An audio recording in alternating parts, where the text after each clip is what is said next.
दोस्तों, आज भारत और जिम्बाब्वे के बीच T20 सीरीज का चौथा और सबसे इंपॉर्टेंट मुकाबला खेला गया। इस मैच में तो रोमांच की सारी हदें ही पार हो गईं, जहां अभिषेक शर्मा और यशस्वी जायसवाल ने तो अपनी भयंकर बल्लेबाजी से जिम्बाब्वे को खून के आंसू रुलाए, तो अंत में रिंकू सिंह ने 8 गेंद पर लगातार पूरे जिम्बाब्वे में हाहाकार मचाकर रख दिया। तो आखिर कैसे यशस्वी अभिषेक के बाद रिंकू सिंह के आगे नतमस्तक हुए जिम्बाब्वे और उनके विस्फोटक बल्लेबाज, इनका शानदार नमूना तो हम आपको दिखाएंगे। और दिल दहला देने वाले इस रोमांचक मुकाबले की पूरी हाईलाइट देखने के लिए आप हमारे साथ बने रहिए। और साथ ही साथ आपको क्या लगता है कि यशस्वी, रिंकू और जायसवाल में कौन T20 का सबसे खूंखार बल्लेबाज है? अपनी कीमती राय नीचे कमेंट सेक्शन में जरूर बताइए। दोस्तों, जैसा कि आप सभी जानते हैं कि भारत और जिम्बाब्वे के बीच 5 मैचों की T20 सीरीज खेली जा रही है, जिसका चौथा मुकाबला आज हरारे स्पोर्ट्स क्लब स्टेडियम पर शुरू हुआ, जहां टीम इंडिया इस मैच को जीतकर सीरीज अपने नाम करना चाहती थी। वहां इस मैदान पर जिम्बाब्वे टीम के कप्तान सिकंदर रजा ने टॉस जीतकर पहले गेंदबाजी करने का फैसला किया और टीम इंडिया को पहले बल्लेबाजी करने के लिए आमंत्रित किया, जिसके बाद भारत की टीम पहले बल्लेबाजी करने के लिए मैदान में आई। भारत की टीम के लिए पारी की शुरुआत करने के लिए आज एक नई ओपनिंग जोड़ी मैदान पर उतरी। भारत के लिए आज अभिषेक शर्मा के साथ में कप्तान शुभमन गिल मैदान पर उतरे। इन दोनों पर टीम इंडिया को एक बेहतरीन शुरुआत दिलवाने की जिम्मेदारी थी, जहां इन दोनों ने शुरू के 2 ओवर तक संभल कर बल्लेबाजी की और सिंगल डबल से पारी को आगे बढ़ाया। हालांकि शुरू में जिम्बाब्वे के गेंदबाजों ने भी कसी हुई गेंदबाजी की, लेकिन 2 ओवर के बाद इन दोनों ने ही अपने गियर बदल दिए। खासतौर पर अभिषेक शर्मा ने एक बार फिर से अपने इरादे साफ तौर पर जाहिर कर दिए। जहां अभिषेक शर्मा ने पहले तो तीसरे ओवर में 2 छक्के और 1 चौका लगाए, वहीं उसके बाद चौथे ओवर में गिल और अभिषेक शर्मा दोनों ने एक छक्का लगाकर पूरी तरह से जिम्बाब्वे के गेंदबाजों के ऊपर काउंटर अटैक कर दिया। इन दोनों की बल्लेबाजी से पूरी तरह से जिम्बाब्वे दबाव में दिख रही थी। वहीं पावर प्ले में अंतिम ओवर में अभिषेक शर्मा ने एक बार फिर से कप्तान सिकंदर रजा को टारगेट किया और इस ओवर में भी अभिषेक शर्मा ने 2 लगातार स्टेडियम पर गगनचुंबी छक्के ठोंककर अपनी हाफ सेंचुरी पूरी कर ली। सिर्फ 19 गेंदों पर इस तरह से पावर प्ले के समाप्त होने तक भारतीय टीम ने 71 रन बना लिए थे। अब कहीं न कहीं गिल और अभिषेक की यह साझेदारी भारत को एक बड़े स्कोर तक ले जा रही थी, लेकिन 8वें ओवर में चतारा ने आखिरकार भारत को पहला झटका दे दिया। जी हां, चतारा ने गिल को आउट कर अपनी टीम को पहली सफलता दिलाई। आपको बता दें कि कप्तान ने भारत के लिए 15 गेंदों पर 23 रन की पारी खेली, जिसके बाद में बल्लेबाजी करने उतरे विस्फोटक यशस्वी जायसवाल, जहां उन्होंने जरूर आते ही कुछ बेहतरीन टाइमिंग भरे शॉट लगाए और 9वें ओवर में टीम के स्कोर को 100 रन के पार पहुंचा दिया। आज तो जायसवाल भी काफी अच्छी लय में दिख रहे थे और कड़क शॉट खेल रहे थे। फैंस भी भारत की बल्लेबाजी का पूरा फायदा उठा रहे थे और इस तरह से 10 ओवर की समाप्ति तक इंडिया ने 108 रन बना लिए। और इसके बाद में कुछ ऐसा हुआ जो किसी भी भारतीय ने सोचा नहीं था। अब जायसवाल और अभिषेक शर्मा पर टीम को एक अच्छी स्कोर तक पहुंचाने की जिम्मेदारी थी, जहां आपको बता दें कि अब इन दोनों ने विकेट गिरने के बाद में सूझबूझ के साथ बल्लेबाजी की और सिंगल डबल से पारी को आगे बढ़ाया।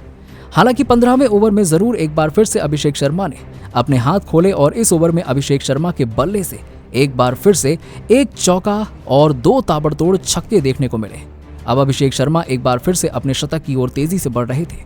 वहीं 15वें ओवर की समाप्ति तक इंडिया का स्कोर भी 154 रन पहुंच गया था, लेकिन 16वें ओवर में आखिरकार इंडिया को बड़ा झटका लग ही गया। इस ओवर में अभिषेक शर्मा बड़ा शॉट खेलने के चक्कर में शिकार बन गए। और आपको बता दें कि अभिषेक शर्मा ने इंडिया के लिए 48 गेंदों में 92 रनों की शानदार पारी खेली, जहां इस पारी में अभिषेक शर्मा के बल्ले से 7 और 5 चौके निकले।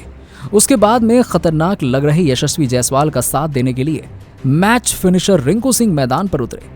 इनको बखूबी पता था कि इनको लास्ट में कैसे बल्लेबाजी करनी है। आपको बता दें कि आते ही रिंकू ने दूसरी ही गेंद पर एक गगनचुंबी छक्का जड़ दिया और अपना इंटेंट साफ जाहिर कर दिया, जिसके बाद यशस्वी जायसवाल ने भी अपने हाथ खोलते हुए और 17वें ओवर में यशस्वी के बल्ले से 3 टाइमिंग भरे चौके निकले। वहीं रिंकू और जायसवाल ने 18वें ओवर में अपनी टीम के स्कोर को भी 200 रन के पार पहुंचा दिया। अब कहीं न कहीं पूरी तरह से जिम्बाब्वे बैकफुट पर नजर आ रही थी, जिसके बाद अंतिम के 2 ओवर में इन दोनों ने जो बल्लेबाजी की वो वाकई में देखने लायक थी। इन दोनों ने अंतिम के 2 ओवर में 46 रन कूद डाले, जहां अंतिम 2 ओवर में रिंकू के बल्ले से तूफानी छक्के देखने को मिले, तो वहीं पे यशस्वी ने भी 2 आसमानी छक्के और 1 चौका लगाए। इस तरह से टीम इंडिया ने पहले बल्लेबाजी करते हुए 20 ओवर में 248 रन बनाए, जहां भारत के लिए रिंकू ने एक बार फिर से फिनिशिंग टच देते हुए 22 गेंदों पर 70 रन बनाए और इस दरमियान उनके बल्ले से 8 खतरनाक छक्के भी निकले। वहीं जायसवाल ने भी 77 रन की पारी खेली और अब जिम्बाब्वे को यह मैच जीतना था तो जिम्बाब्वे को 249 रन बनाने थे, जो कि बिल्कुल भी आसान काम नहीं था, वो भी भारत के गेंदबाजों के सामने।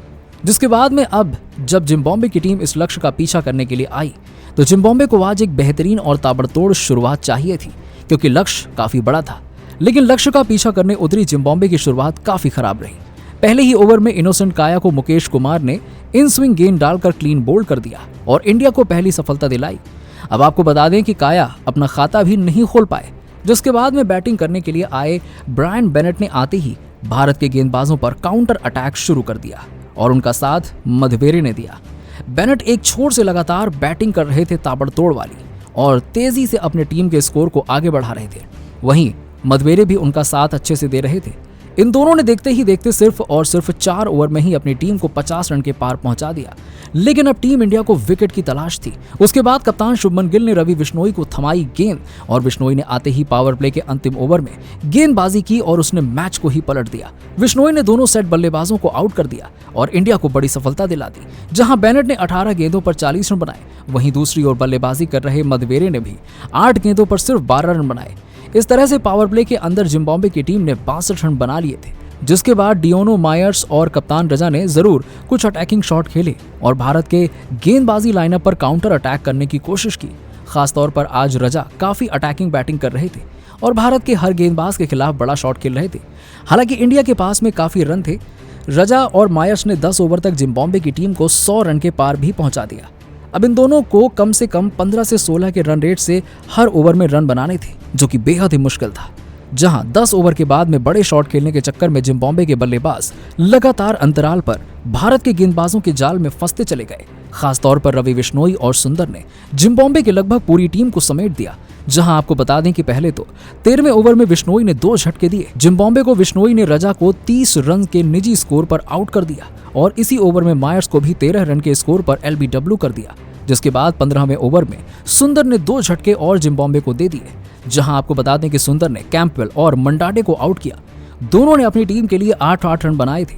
हालांकि इसके बाद में अंतिम के ओवर में जरूर जंगवे ने भारत के गेंदबाजों के खिलाफ बड़े बड़े हिट लगाए, लेकिन वो अपनी टीम को सिर्फ 175 रन तक ही पहुंचा सके और भारत की टीम ने यह मैच बड़ी ही आसानी से एक तरफा अंदाज में जीत लिया।